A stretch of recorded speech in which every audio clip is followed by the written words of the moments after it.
This is a gamification intervention to address sexual education gaps and STIs among urban college students in India.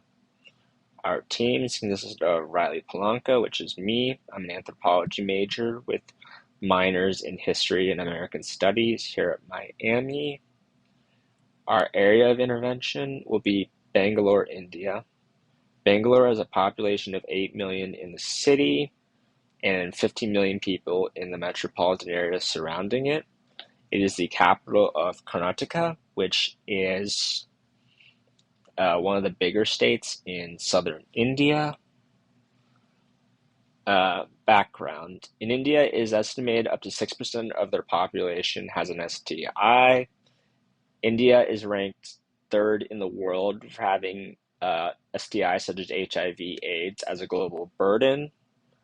And then India has many taboos around the topic of sex and sexual education. Sex is seen as shameful and the cultural perspective is to not talk about it.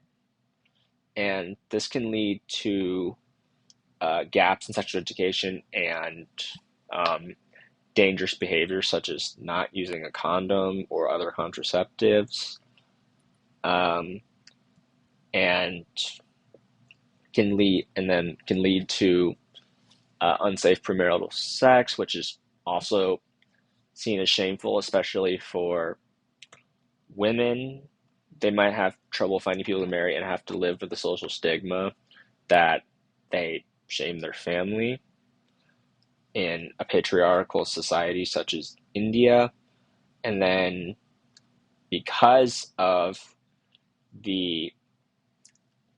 this, the taboo around sexual education, it is banned in primary schools in several Indian states, including Karnataka, our area of study.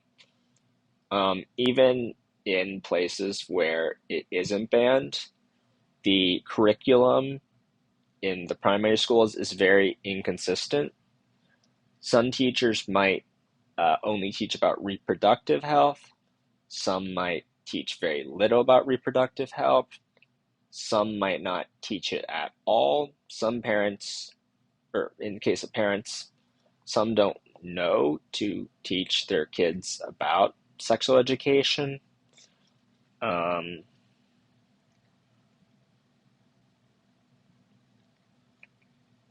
know to teach about sexual education, and kids oftentimes don't know to ask for it and why it's important.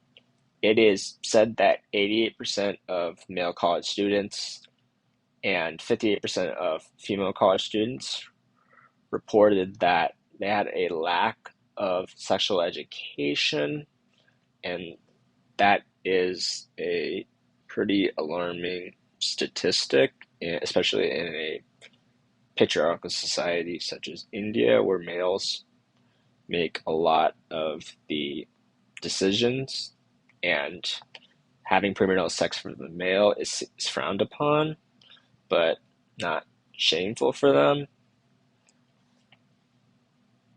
And going into that is one of the reasons for our intervention. The other ones are Bangalore has a high prevalence of HIV and other STIs. It is ranked fifth in the number of AIDS cases in the country.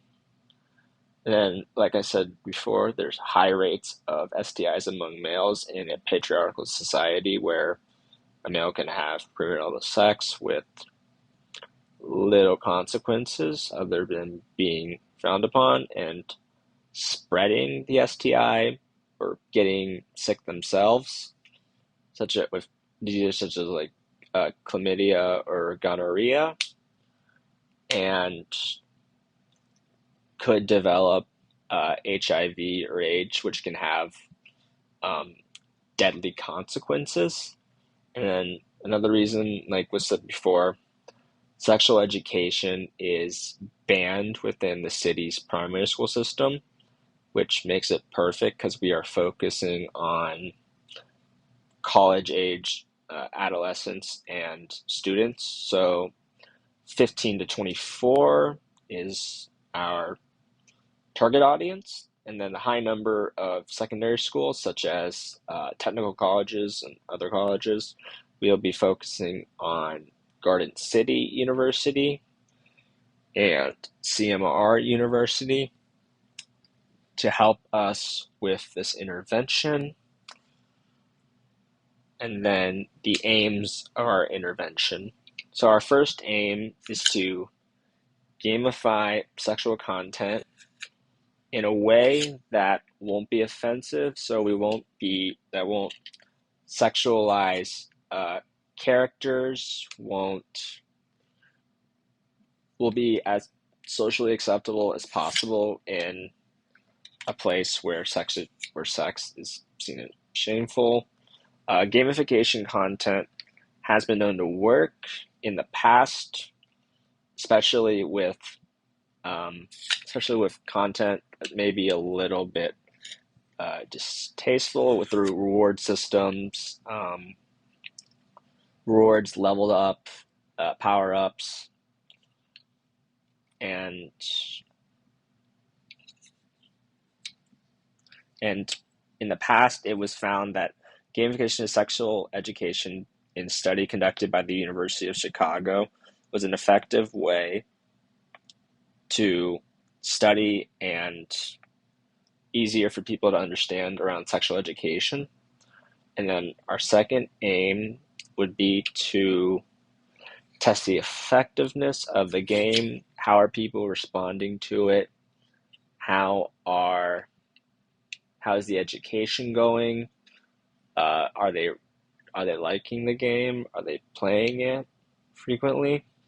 And then our third aim is to establish a business model for sustainability so the game can be continually played for a long time. And then getting into our intervention, it's gamification of sex ed. It would be a mobile game for smartphones, tablets, or laptops, or any real mobile platform. It would be a choose your own path kind of game that will focus on sex ed, and sex ed will be used at information on sex ed can be used to achieve power ups, can move you on to the next level, can help you choose the path you want to go on, to explore, find more information on it. With each level past, more information on sex ed will be released, and again can be used for power ups. We won't be using sexualized characters, just using the information.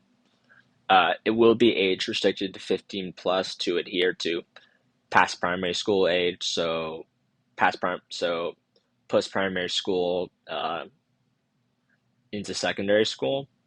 And then, like I said before, we are partnering with Garden City University and CMR University to have their students come out and have an incentive of 600 rupees to help us out and test the game and see how it's received, how our intervention is being received.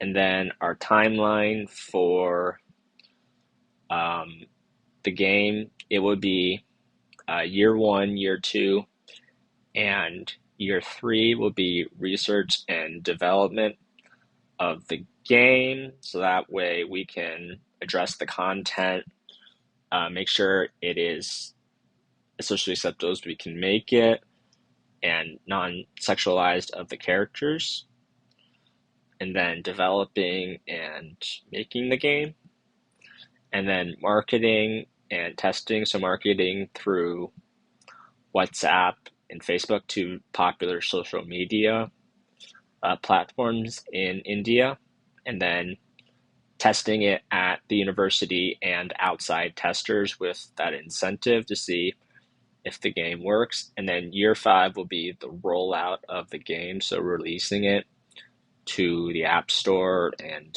Google Play.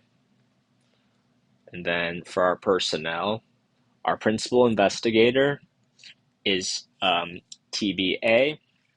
The principal investigator will have backgrounds in STIs, so information on STIs, and we'll have a background in computer science to make sure everyone is following her lead or their lead, which is the primary lead, and make sure everyone is on task and on time, and making sure everyone is working together smoothly from developers to everyone. And then the assistant game developer is also TBA, and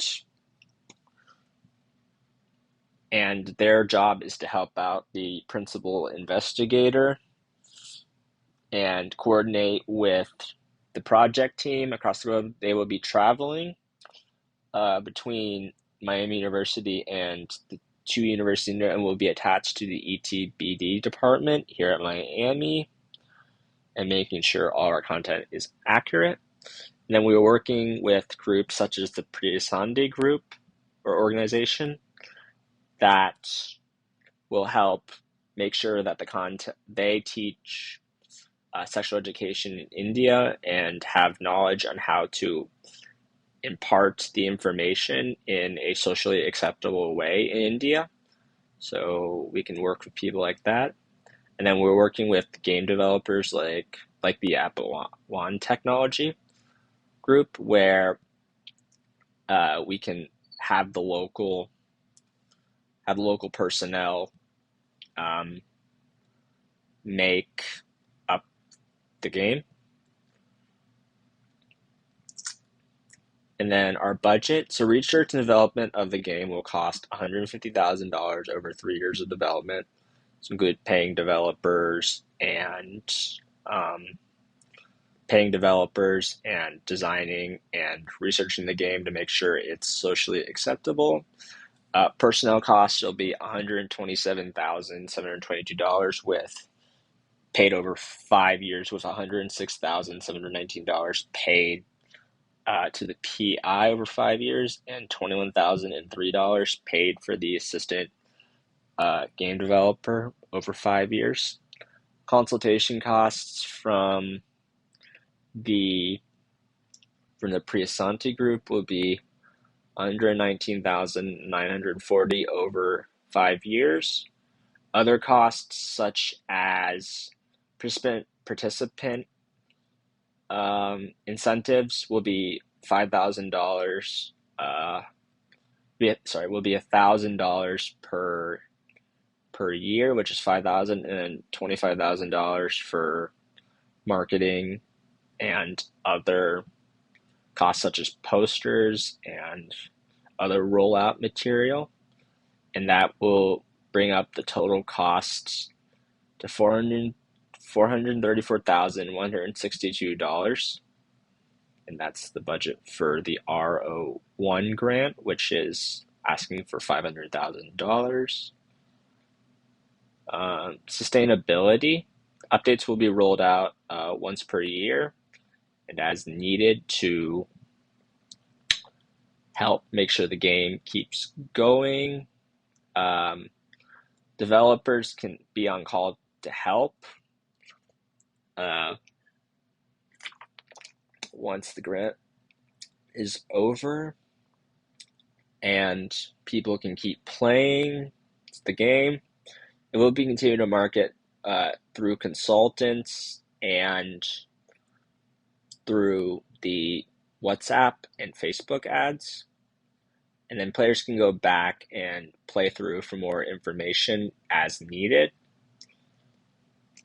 And then our significance is to reduce the high rates of STIs and HIV/AIDS in Bangalore, and which will improve the quality of life among college-age students now that they have the knowledge to be able to make safe decisions in their sex lives, such